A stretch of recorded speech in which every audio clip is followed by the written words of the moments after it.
Back with our breaking coverage of an unprecedented decision from the New York Times publishing this anonymous firecracker op-ed from a current senior official in the Trump administration. MSNBC's Rachel Maddow was calling in earlier to our programming, our breaking coverage, to say this is now tonight a pivotal point in the Trump presidency. I just feel like somebody is trying to pull the fire alarm, and I'm not sure that we know as a country how we are supposed to respond when an alarm like this is sounded. That's why today feels like the start of something, and or the end of something. This feels like a pivot point, because this is somebody inside the White House signaling to the outside world that there's a very, very serious problem. A very serious problem, an alarm bell that many people have obviously been talking about, and not just Trump critics. His fellow Republican Party member, Senator Bob Corker, had this to say about the op-ed. This is just moments ago.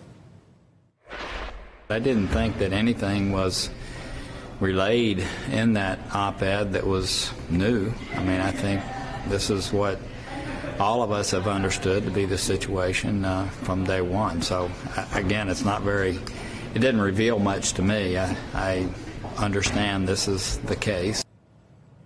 I am joined by another man who probably understands the case, former RNC chair Michael Steele. Let's start rapid fire like a deposition. Sure. Number one, have you ever seen an op-ed like this when you've been in this town? No. Number two, do you believe it to be true? Yes. Number three, do you think the New York Times was right to publish it? Yes. And finally, number four, do you think this person was right to do it? Yes. On all those counts. And what I find so stunning, and it's nice the way you ended that with Corker's comment, oh, we all knew this. Yeah, we've known this for a while. This is how it is. So if you see a neighbor's house on fire, should you not go and alert the neighbor that their house is on fire?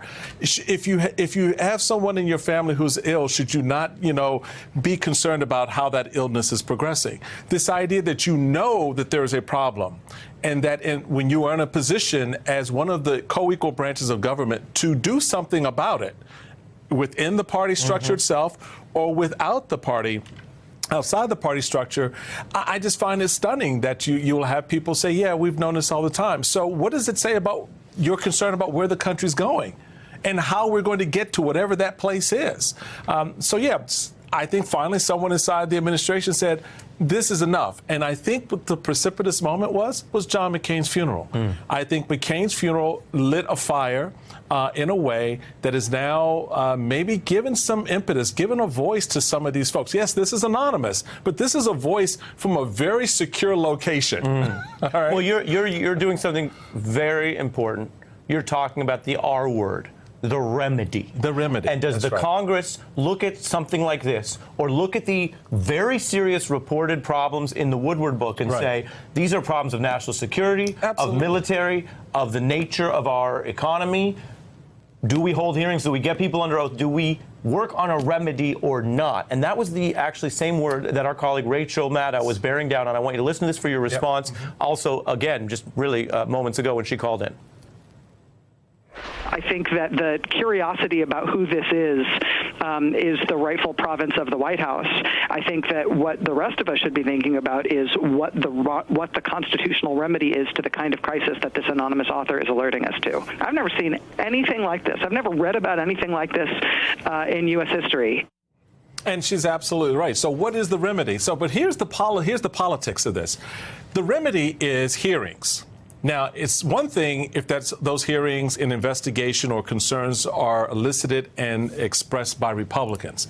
It's something different if Democrats win the House this fall and next year they do it, because it somehow will be less legitimate if they do it. It somehow will be less authentic if they do it, because it's stuck in this quagmire of politics.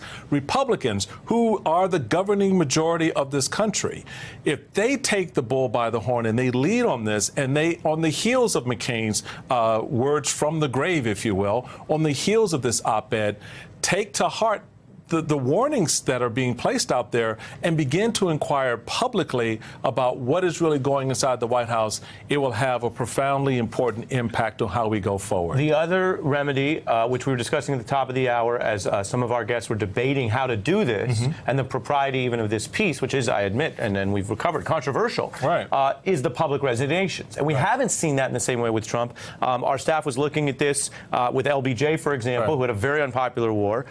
There was a health Education and Welfare Secretary John Gardner. He resigned, saying he couldn't support Vietnam. He privately told the president he wouldn't even support him for re-election. Right. That was a person who stood up. The Nixon Watergate example is often brought up, but that was about criminality. Right. The Vietnam example is important because it relates to people who say even if Donald Trump didn't commit a crime in office, which is under investigation, there are some things so amoral, and this essay calls him amoral, that you stand up and publicly resign. Do you think that should be done more? No, I think there's a big difference between the LBJ analogy and here. LBJ, that was about a war. It's about a singular decision, a singular act, a singular moment in time. This is about something beyond policy. This is about the way the president is governing, how the president is governing. And so here these folks are in a dilemma, trying to decide. And I've thought about this because it made no sense. The natural inclination is get the hell out of Dodge. This is crazy. I can't do Crazy Town anymore, right?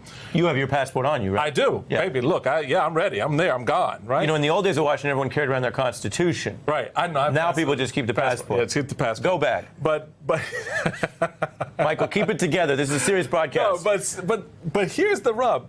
That thinking now is shifted to, I got to stay here to hold on to this desk and hold on to these walls to keep this thing together, because this is about something bigger than a single policy. So we've talked about the remedy, we've talked about the proper reaction, and we've talked about the person and persons implicated in this piece that are putting up what is this historic alarm bell. The other big question hanging over this is, where's the New York Times, which Donald Trump was just attacking by name? Where do they figure into the decision they made? And so it would be interesting to talk to someone from that experience. And guess what? We're going to do that right now. You stay right here with me. This is how you know it's breaking real-time coverage, because Michael Steele's bobbing and weaving. Stay with me. New York Times explained the decision to publish the piece, and I want to read this to you. They said they're taking this rare step to publish the essay by a senior official whose job would literally be jeopardized by its disclosure. And as I mentioned, the former executive editor of that very paper, Howell Raines, joins me now. Howell, thank you for jumping on the phone on Breaking Coverage. Michael Steele's still with me. The question to you, simply off the top, have you ever seen anything like this? Are you confident the New York Times has the real deal, a senior official, and do you agree with the decision? I've never seen anything like this in the history of the Times. Based on my 25 years inside the institution and my personal knowledge of the men who made this decision, I'm confident the Times has done the right thing. It all hinges on the senior official designation. I don't think James Bennett or his publisher, A.G. Sulzberger, would have gambled on that. And I believe that in their place, I would have made the same decision. And let me elaborate on that a little bit. This is unprecedented on the part of the Times, but we are at a time that calls for leading journalistic institutions to step into the future and figure out new approaches to deal with what is frankly a time of crisis. We have Let me jump in on that point, Howell, and ask you, when you say new approaches, in your view, given your knowledge of the paper in Washington, do you think it's possible that this highly controversial move could be more effective than the traditional resignation? Yeah, I think it will have a higher impact. We can't read the mind of the person behind this, but I think another resignation would have just been another serious person leaving an unstable administration. Now, here is why I think this is in keeping with the highest tradition of public service that's always been the Times' guiding light. This op-ed is doing what a supine Congress and a Republican Party leadership is failing to do. This action is necessary at a time when the Speaker of the House and the Senate Majority Leader manifestly won't do their jobs. So I'm proud of the Times today, and I have full confidence that James Bennett and the others who were involved in this decision, if any, it's his department. I'm sure he was the key decision maker, along with the publisher A.G. Sulzberger. And on that point, I'm going to ask you, Howell, and then Michael as well. The Times is very rigorous in every word and sentence that goes in, as you know. So they made the big decision to do this, and then they made the editing decision to run the piece. The piece also carries very provocative language. asserting that there were discussions inside the government about the very unlikely potential of using the 25th Amendment of the Constitution to try to forcibly remove Donald Trump from office. I wonder what you think about how the Times decides to include that.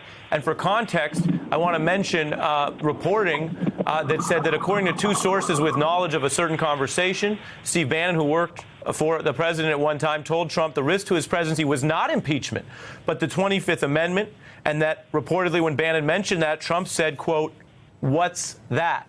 How do you read the resurgence of the 25th Amendment within this provocative piece? First Howell, and then the chairman.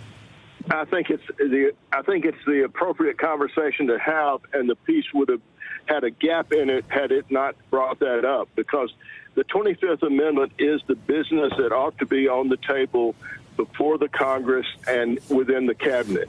And my guess is that someone high up in that in those circles, not the Congress, but the administration is the author, and that person's identity will come out, and the nation will be able to judge whether I'm right that the Times has fulfilled its mission for public service at a time of national crisis. Thank you, Howell. Michael, your thought? Yeah, I think Howell is right about the Times' approach to this whole thing. The Times knows who this is. So they have the complete picture. It's not going to be a surprise to them when the name comes out, right? So they know. And going forward tells you just how serious they believe this is and how serious they believe this person is to do this. With respect to the 25th Amendment piece, that's been a discussion that's floated back for over a year now. I'm curious as to the timing of when that, if that discussion sort of amped up a bit in recent months in light of other events that have been going on in the White House, if that's now something that's being revisited among cabinet members, because clearly this person has access to that, may in fact be a cabinet member themselves. We don't know.